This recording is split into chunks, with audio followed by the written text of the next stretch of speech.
Bonjour à tous, merci de nous avoir rejoints. Bienvenue à ce webinaire sur comment maximiser vos opérations foncières avec un focus sur la phase de prospection. Je m'appelle Isabelle Roux et je suis dans l'équipe marketing de Geovia. Je ferai la modération durant cette session, donc je vous invite à poser toutes les questions que vous voulez dans la partie Q&A en bas à droite de votre écran.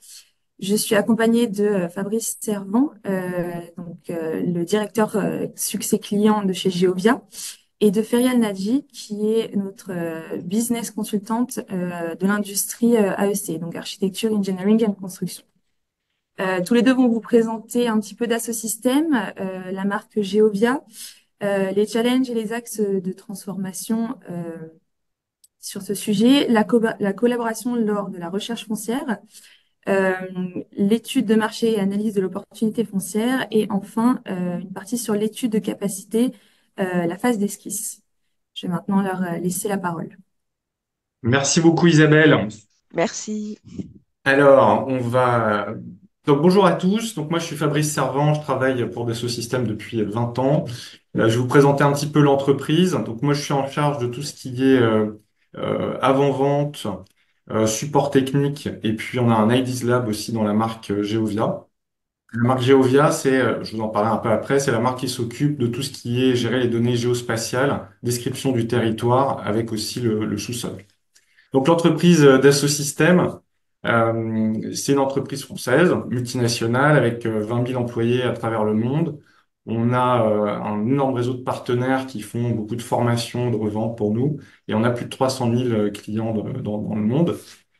Je vous explique un peu l'histoire de l'entreprise, parce que souvent on parle de Dassault Aviation, Dassault Systèmes. Donc effectivement, on est une spin-off de Dassault Aviation, et depuis 1980, on est une entreprise séparée. On a commencé dans la partie design 3D pour évidemment concevoir des avions. Et puis avec le temps, on a commencé à évoluer, faire des maquettes numériques d'avions complets pour les certifier sans avoir besoin de détruire les modèles physiques.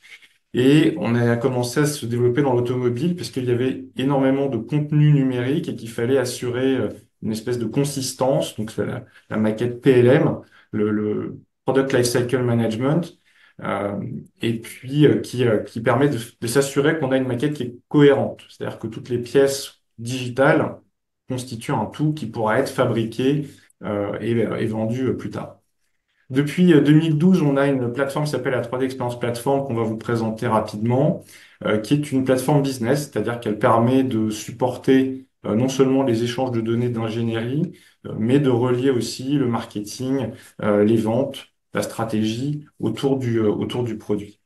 Euh, et c'est à partir de là qu'on a commencé à s'intéresser aussi aux villes. On a fait des projets avec la ville de Rennes, avec Singapour. Depuis 2020, on a investi assez lourdement dans la partie médicale avec une entreprise qui s'appelle Medidata. Et si vous voulez, la cohérence entre tout ce qui s'est passé depuis 1981, c'est qu'on fait des jumeaux virtuels de plus en plus compliqués, qui sont pas juste des représentations 3D, mais qui aussi contiennent le système, le fonctionnement, si vous voulez, et qu'on peut simuler dans dans le, pour n'importe quel produit. Et on commence donc à arriver pour le corps humain.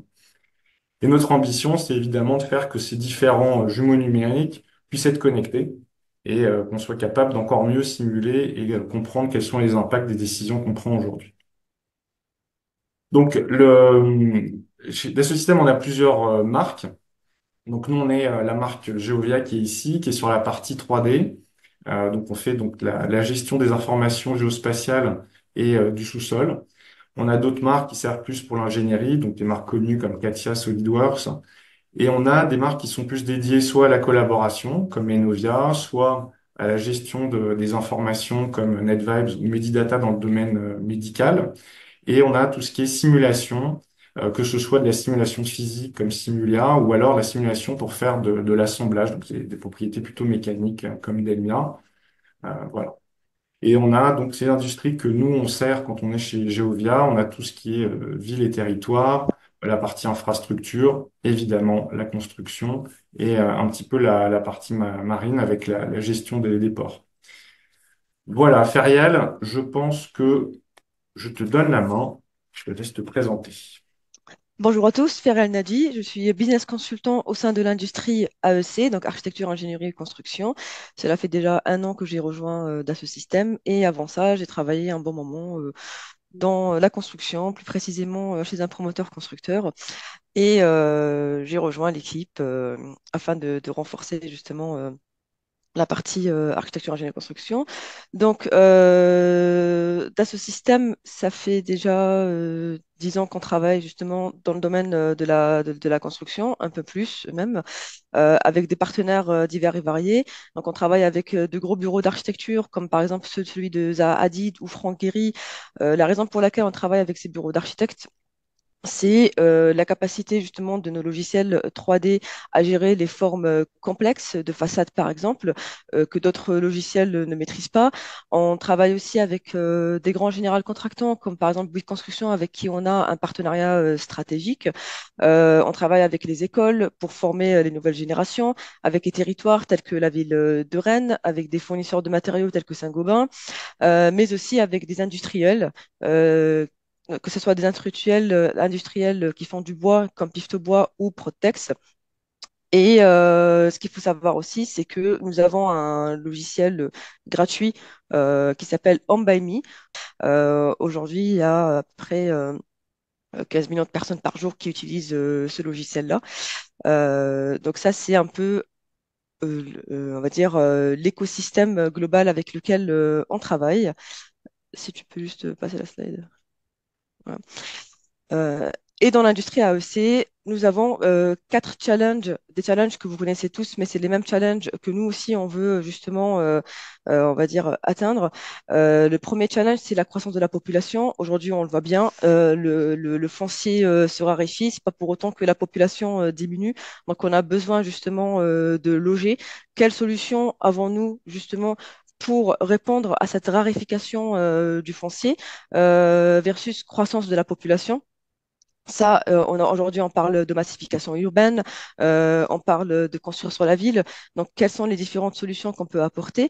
Bien évidemment, cela va de pair avec les enjeux climatiques. Aujourd'hui, on parle de zéro net carbone, on parle de la RE 2020 pour la France. Euh, Finalement, quels sont aujourd'hui tous les outils qui peuvent nous aider à mieux gérer nos projets, nos opérations immobilières et nos projets face à ces enjeux climatiques. Nous voyons aussi toute la partie transformation digitale avec les nouveaux outils, que ce soit l'IA avec ChatGPT aujourd'hui qui fait dont personne maintenant ne peut se séparer entre guillemets, et d'autres outils dont on va parler un peu plus tard, comme le generative design ou autres. Et bien évidemment, les nouveaux usages, la transformation de la société, de nouvelles manières de vivre. On voit bien que les générations sont en train de se transformer et de changer de manière radicale. Et finalement, c'est comment s'adapter à ces nouveaux usages et à ces nouvelles façons, on va dire, d'aborder l'habitat. Mais aujourd'hui, on va vous parler de trois actes de transformation et notamment un. Le premier acte de transformation, c'est la virtualisation des usages et la collaboration. Donc, dans cet axe-là, on va plus parler de comment optimiser son opération foncière, comment optimiser sa prospection foncière, sa étude de marché. Est-ce que mon opération ou est-ce que le foncier sur lequel je vais m'implanter finalement est une bonne option, est une opération qui va être un succès ou pas? On va parler justement, dans notre axe de transformation, nous avons aussi l'axe décarbonation et industrialisation.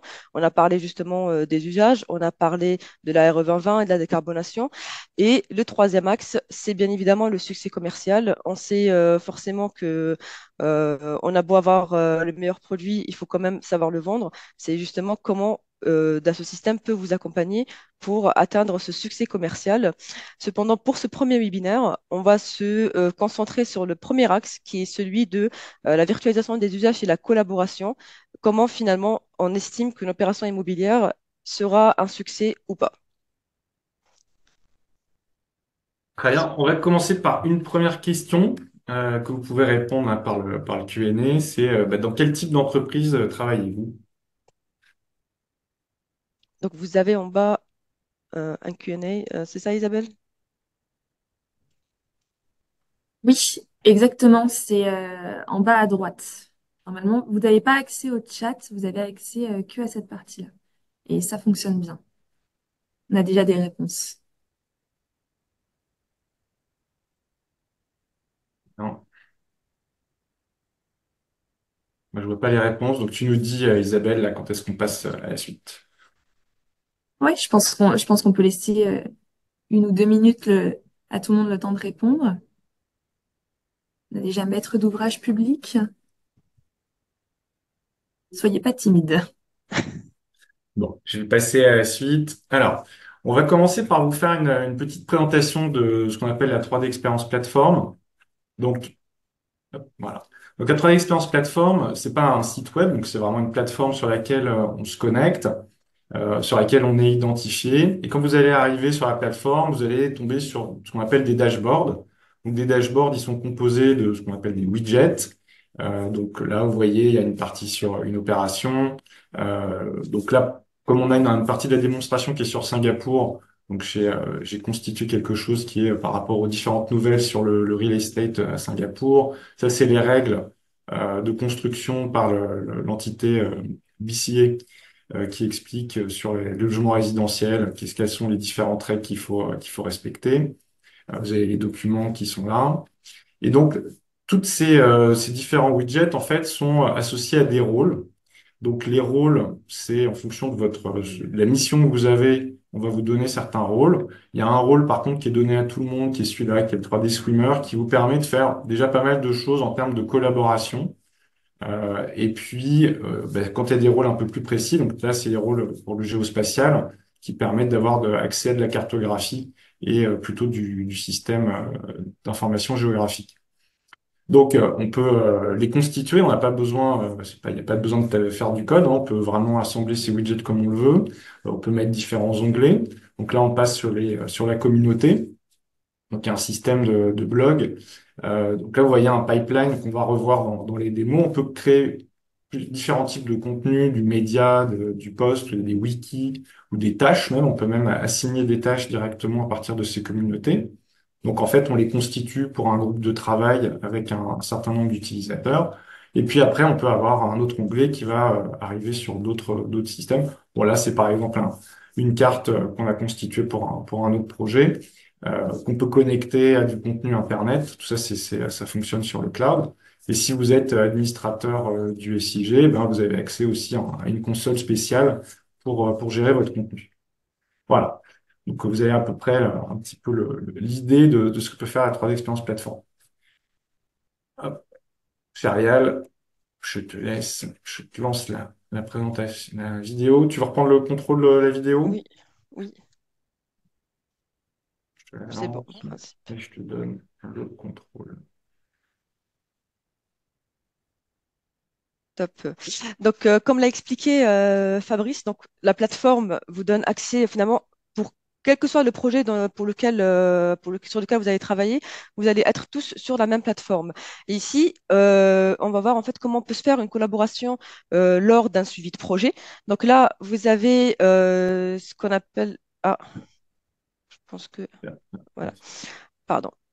Donc là, la personne qui fait partie du projet est en train de finalement avoir une vue complète de tous les projets qui sont en cours, que ce soit les projets qui sont en pleine prospection foncière, qui sont en pleine construction ou carrément en livraison. Et il est en train de avoir une vue 360 de tout ce qui se passe aujourd'hui dans l'entreprise. Notamment, là, par exemple, il va aller voir le dernier projet qui vient d'être livré. Il va aller voir en fait les résultats qui ont été faits sur place et les dernières vues, on va dire, réelles du projet. Donc là, le projet, c'est celui-là. Il est implanté directement dans la vue de la ville qui, qui elle-même on est toujours sur la plateforme, hein. Donc vous voyez qu'on n'a pas besoin non plus on a juste besoin d'avoir une connexion Internet et le dashboard le dashboard suivant les onglets que vous voulez avoir, les applications que vous voulez avoir, et directement avoir une visibilité du projet tel qu'il a été implanté en réel. Notamment là, du coup, il va passer sur un autre projet, un projet sur lequel il est en pleine prospection. Donc, il va mettre un post en disant que voilà, aujourd'hui, j'ai trouvé un nouveau terrain, je vais aller faire mon étude de marché sur ce terrain, et hop, il poste ce projet. Et toutes les personnes qui ont tout simplement accès à ce dashboard et accès à cette communauté Swim peuvent voir en temps réel qu'il y a une nouvelle opération qui va commencer. Là, en l'occurrence, c'est un hôtel. Donc, il y a une opération qui va commencer, il y a une prospection qui a déjà été faite. Et vous allez voir plus tard que vous pouvez aller visiter le terrain directement sur place pour voir si finalement l'opération en vaut la peine ou pas. Donc, première étape, Ferial, Yes. il faut qu'on fasse l'étude de marché. Alors, on vous a préparé deux exemples. Donc, je montrais un premier exemple. Je partais vous décrire un petit peu la partie technique et après, Ferial vous parlera de la partie plus business. Donc là, on est sur une carte complètement 3D et on est en train de regarder le territoire d'un point de vue un peu global. Donc, on a accès à un certain nombre de statistiques qui ont été agrégées dans la plateforme. C'est des statistiques qui sont disponibles en open data. Et donc, on va constituer différentes vues. Vous voyez, sur le côté, on a une espèce de bookmark et on passe différentes vues qui permettent d'activer, désactiver des calques. Et donc là, on est en train de regarder les différents quartiers de Singapour. Parce que à chaque quartier, on va se retrouver aussi avec des règles d'urbanisme qui peuvent être un peu différentes. Et puis, petit à petit, là, on commence à arriver près d'une zone qui nous intéresse. Donc là, on regarde carrément le cadastre et on a le numéro de cadastre. Il y a un site internet qui permet d'accéder au cadastre auquel on va se connecter. Donc, pareil, tout est intégré. Donc, c'est le site INLIS qui est à la disposition de tout le monde. Donc, directement, hop, on peut cliquer dessus, on l'ouvre, on met sa description de parcelle, et puis on va récupérer toute l'information dont on a besoin liée à cette parcelle. Voilà. Hop, je vais un petit passer à la suivante. Hop, je te donne la main aussi, Oui, Ferial. s'il te plaît. Je te la lance. Hop, c'est parti. Ok, donc on a vu l'exemple de Singapour, mais là on va voir un exemple français pour le coup, parce que bien évidemment les règles d'urbanisme et les règles de construction en fait changent d'un pays à un autre. Et là on va se concentrer un tout petit peu plus sur la France et comment on va gérer un projet. Donc là en l'occurrence on est sur la métropole de Rennes. Là comme vous voyez sur votre panel de gauche, en fait vous avez toutes les datas qu'on peut intégrer. Après je laisserai Fabrice expliquer la partie un peu plus technique. Mais là, vous avez toutes les datas, que ce soit les taxes d'aménagement, les PLU, les zones inondables, les sites pollués. Et là, on va le voir au fur et à mesure. Donc là, en l'occurrence, je suis prospecteur foncier. Je veux aller trouver, j'ai un zonage précis que je veux visiter. Donc là, c'est tous les zonages de l'Eurométropole de Rennes.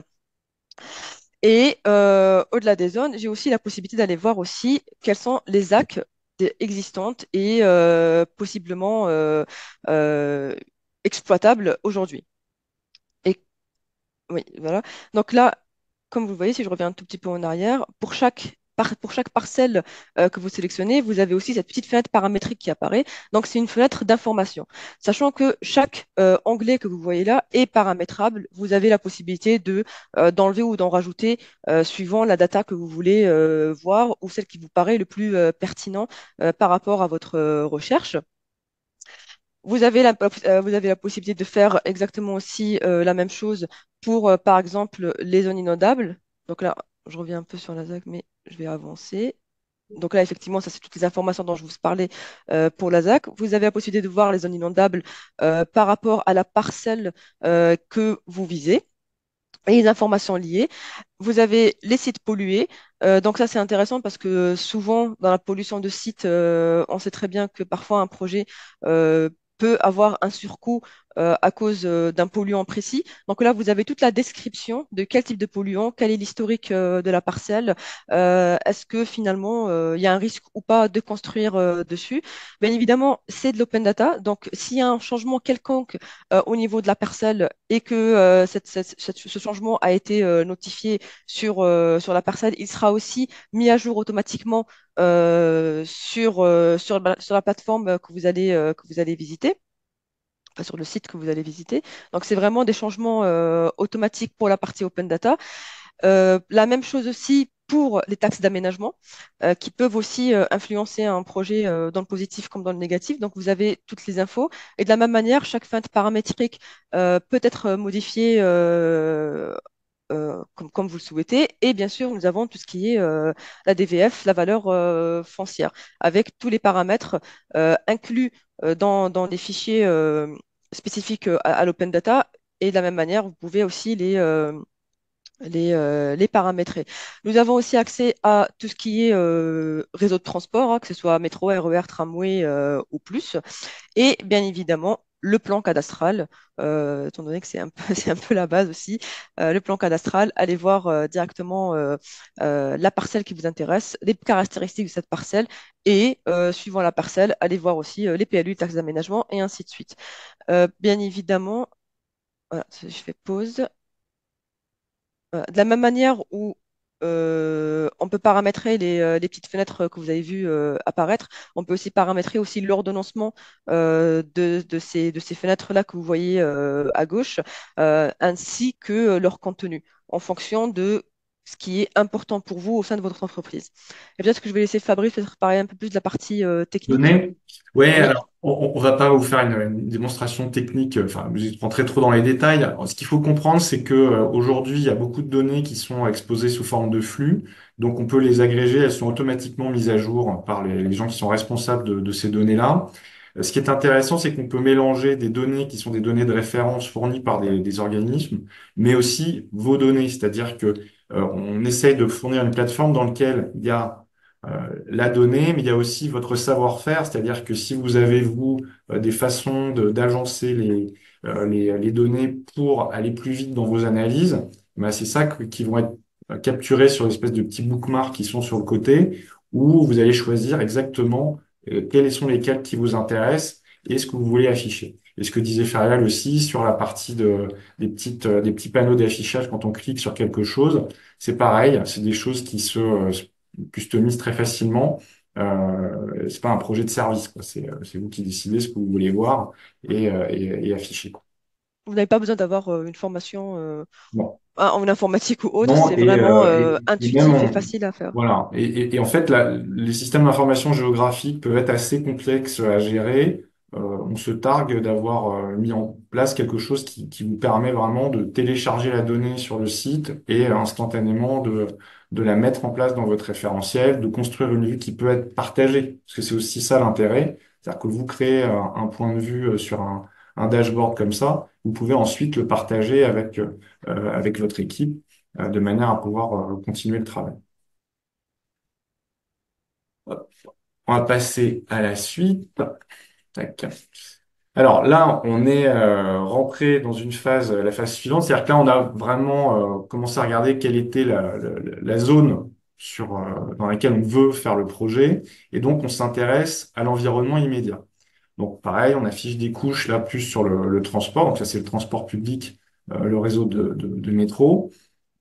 Et puis, quels sont tous les points d'intérêt qui peuvent contribuer à faire que l'environnement est sympathique? Qu'est-ce qu'il y a comme distraction? Qu'est-ce qu'il y a comme restaurant? Il y a vraiment tous les niveaux. Bon, voilà. Et puis, on va commencer à aller hop, un peu plus vite. On va commencer à s'intéresser à une zone en particulier. Et là, donc, vous pouvez commencer à afficher des statistiques. Donc, ce qui est intéressant, c'est que là, on affiche les statistiques de façon globale, mais on va être capable de se concentrer, par exemple, sur juste ce qu'on voit. Donc là, typiquement, on zoome. Vous allez voir, là, on clique sur un petit bouton, et là, les statistiques sont remises à jour.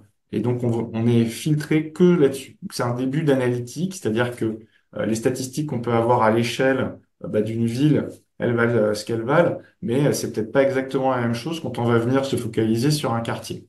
Et là, l'avantage, c'est que vous avez donc votre référence qui est sur toute la ville, et puis en zoomant sur un quartier, ça vous aide en fait affiner la statistique, et automatiquement, ça fait le travail de vous dire, OK, mais la statistique globale, c'est ça, mais pour ce quartier, c'est un petit peu différent.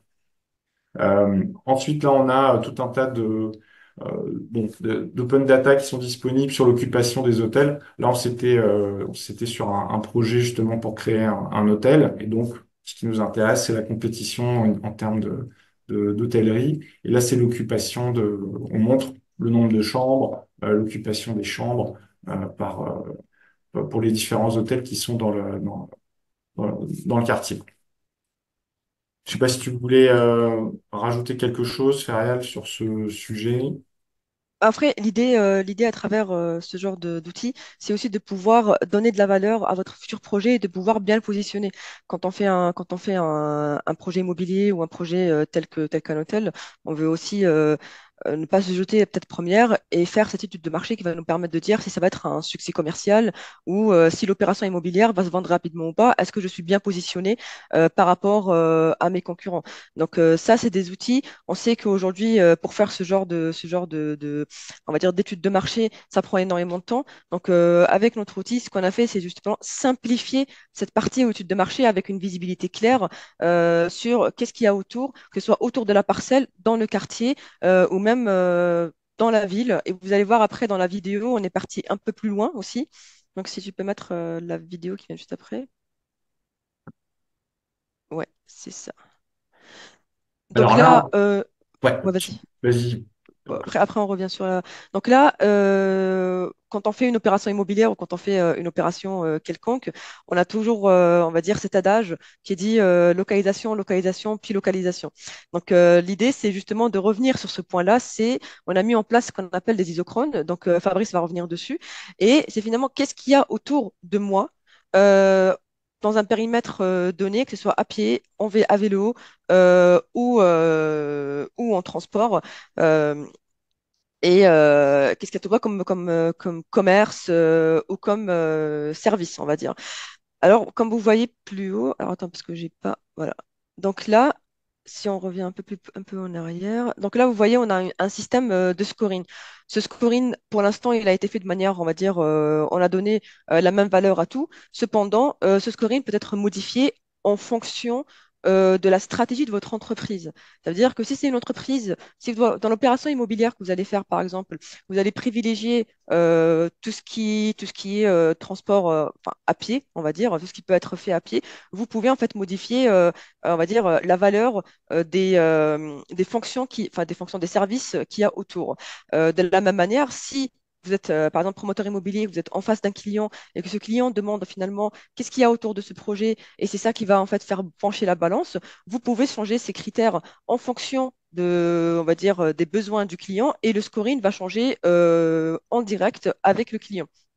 Et ça vous permet finalement d'avoir cet avantage concurrentiel par rapport aux autres, que ce soit aux autres aménageurs ou promoteurs ou autres, qui font une simple étude isochrone en disant que voilà, je suis à 5 minutes de la crèche ou à 10 minutes de la boulangerie, alors que là, par contre, on vous donne vraiment un scoring du terrain par rapport à la stratégie que vous voulez mettre en place, que ce soit par rapport aux mobilités douces, que ce soit par rapport au bien-être de vie dans un quartier, parce que mes besoins ne sont pas les mêmes que ceux d'un autre client et ça vous permet justement de mieux argumenter le positionnement de votre opération immobilière ou de votre futur projet de construction. Fabrice, je te laisse la main pour la partie. Oui, juste pour ça, parce que parfois l'isochrone, c'est pas forcément connu. Souvent, les études comme ça, elles sont faites avec on trace des cercles autour du point. La vérité, c'est qu'on peut se retrouver avec des obstacles naturels. Imaginez que vous ayez une rivière, à un moment, il n'y a pas un pont qui est juste à côté, donc vous êtes obligé de marcher assez longtemps le long de la rivière pour pouvoir traverser, alors que vous avez peut-être quelque chose qui vous intéresse juste de l'autre côté en face. Donc là, ça évite ce type d'erreur on analyse réellement quel est le trajet possible. C'est ça qu'on appelle une isochrone. Donc là, on est sur 5 minutes à pied, 5 à 10 minutes à pied ou 10 minutes de vélo. On sait bien, le vélo, c'est fabuleux. Bon, c'est pas adapté à toutes les météos et à toutes les villes, mais quand on peut utiliser son vélo dans la ville, c'est le meilleur moyen de transport. Et pareil, vous pouvez adapter aux besoins. Si par exemple vous voulez rajouter plus au-delà du vélo, mais que ce soit la voiture, voiture électrique, quelles sont les bornes de recharge à proximité ou autres, on peut le rajouter. C'est vraiment en fait, dites-vous que c'est limite une page blanche et cette page blanche va se remplir en fonction de la stratégie, on va dire, de l'entreprise, ce qui rejoint un peu les challenges qu'on a dit au début, qui était celui de s'adapter justement à cette nouvelle génération ou à ces nouveaux modes de consommation et aussi toute la partie, on va dire, développement durable et changement climatique. Ça peut aussi permettre, quand on hésite entre plusieurs sites, de pouvoir les comparer, parce que l'idée, c'était vraiment de calculer un score qui soit objectif entre plusieurs sites. Donc, si vous avez des hésitations, ça peut vous aider à résoudre ce type d'interrogation. Exactement. Alors, enfin, là, on arrive sur la phase sympathique. Vas-y, Fariel, je lance la Oui. vidéo. Alors attends, je fais ça. Donc, comme on a dit au tout début, on a trois axes de transformation. Bon, le premier, c'était justement la partie foncière, la prospection, comment faire son étude de marché, et ainsi de suite. Mais on va plus loin. C'est finalement comment intégrer ce projet dans sa parcelle. En fait, on a plusieurs outils. Le premier qu'on peut utiliser, donc là, en l'occurrence, bah alors, la parcelle a été choisie et c'est sur cette parcelle-là qu'on veut faire qu'on veut, on va dire, faire notre projet. Donc aujourd'hui, que ce soit un prospecteur foncier ou un responsable de programme, il a la possibilité d'aller directement.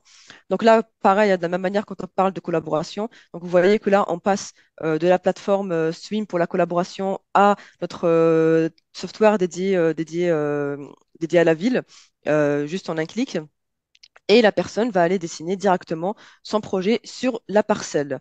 Donc là, comme vous voyez, c'est assez intuitif, assez facile à faire. C'est juste mettre les différentes délimitations du projet, donner son gabarit et vous allez voir que le projet va sortir de terre en 2 secondes. C'est assez rapide et assez intuitif à utiliser. Alors, vous allez me parler de le respect de la réglementation, des PLU et ainsi de suite. Ben ça, on va venir. Là, c'est juste pour la partie vraiment sketching de base pour voir en fait comment peut s'implanter un gabarit ou un projet dans l'environnement ou la parcelle dans la parcelle dans laquelle on vise, dans son environnement immédiat. Et après, je sais pas si Fabrice, On a une vue tu... on a une vue un petit peu réaliste là, parce que parfois quand on commence à construire des bâtiments de grande hauteur, hein, parce que c'est quand même la densification, on essaye de regarder un petit peu l'impact des ombres sur l'environnement immédiat. Donc voilà, ça Exact. fait partie Ouais. des choses. Euh, Donc, donc là, on revient justement sur les axes. Donc, comme je disais, on a vu celui-là. Donc, des webinaires en fait à venir vont être dédiés à la deuxième partie qui est celle pardon, qui est celle. Ah, je sais pas si tu peux revenir en arrière. Ah, c'est bon, je peux faire. voilà. Ok. Qui est celle justement de comment va s'intégrer le projet dans son environnement immédiat, comment on va repenser les usages, comment on va intégrer cette industrialisation. Et là, en l'occurrence, on a des outils dédiés à ce qu'on appelle le generative design. Donc là, c'est une vidéo, c'est un projet qu'on a en cours, on va dire. Donc là, si je fais pause, ah, ouais. Donc là, si je pause. Donc là, comme vous voyez, vous avez deux fenêtres, une fenêtre à droite et une fenêtre à gauche. La première fenêtre qui est à gauche, c'est tout ce qui est la réglementation urbaine, que ce soit tout ce qu'on peut trouver dans un PLU, hein, que ce soit les reculs, l'emprise au sol, le gabarit, bref, en vérité, on peut intégrer absolument toutes les règles PLU. Ces règles PLU vont être interprétées en termes de schéma, de design, de règles qui vont être intégrées dans le projet et vont délimiter, on va dire, voilà, là par exemple, on a changé, qu'est-ce qu'on a changé? On a changé justement le recul par rapport à la voirie. Donc vous voyez, l'emprise au sol du projet change en fonction. On peut aussi changer, bien évidemment. Il y a différentes manières d'aborder le projet. La première, c'est entrer les règles de manière manuelle. La deuxième, de manière automatique, si on a la data pour. Et la troisième, c'est se connecter à différentes plateformes qui justement traduisent et interprètent ces règles PLU. Et pareil, ça se remplit automatiquement. Donc, il n'y a pas vraiment euh, beaucoup beaucoup à faire en termes de manipulation. Et de la même manière que ce qu'on a vu tout à l'heure, ces fenêtres paramétriques peuvent se changer en fonction de vos besoins ou de ce qui est important, on va dire, pour vous. Bien évidemment, une réglementation PLU, tout est important. On doit pas aller au-delà d'une règle. Et là, vous voyez, par exemple, on est parti au-dessus du gabarit. Donc, le logiciel, le software nous dit, attention, la hauteur maximale a été atteinte. Vous ne pouvez pas faire plus que ça d'étage. Pour aller plus loin, on peut aller faire plusieurs formes de bâtiments. Donc, on n'est pas bien évidemment restreint à un seul gros bloc. Vous pouvez dessiner euh, ou paramétrer autant de formes de bâtiments que vous le souhaitez.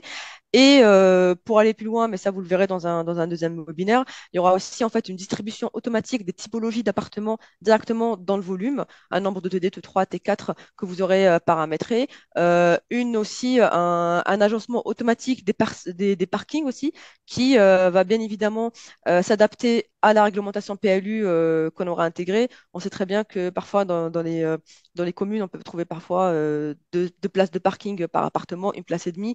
C'est assez compliqué de les calculer tous. Donc, notre outil va permettre de les calculer et de les placer de manière automatique en fonction de la géométrie et du positionnement des bâtiments sur le terrain. Bien évidemment, ça ne représentera jamais le métier de l'architecte, mais par contre, ça peut donner en fait aux promoteurs immobiliers une visibilité rapide sur le succès ou pas de l'opération immobilière, parce que pour chaque bâtiment et pour chaque trait qui sera fait sur notre outil, un bilan financier va se générer automatiquement. Ce bilan-là, de la même manière, on pourra intégrer que ce soit en fait les coûts internes côté études, ainsi que en fait les parties liées à la stratégie propre de l'entreprise, bien évidemment. Et ça permet finalement au comité d'engagement de dire, OK, effectivement, cette opération-là euh, sera un succès ou pas. Et bien évidemment, on n'aura pas que une simulation, on aura plusieurs simulations. Et de la même manière qu'avec les isochrones, on a un score qui va nous dire que finalement, cette parcelle-là est beaucoup plus, on va dire, pas attirante, mais sera beaucoup plus facile à vendre, ou le projet sera beaucoup plus facile à vendre sur ce projet-là, sur cette parcelle-là qu'une autre.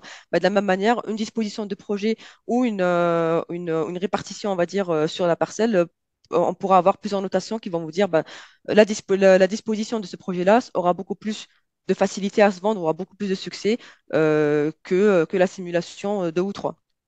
Après, ce sera au promoteur, bien évidemment, de faire son choix et le projet pourra partir après en dessin, enfin en phase APS, APD directement à l'archi.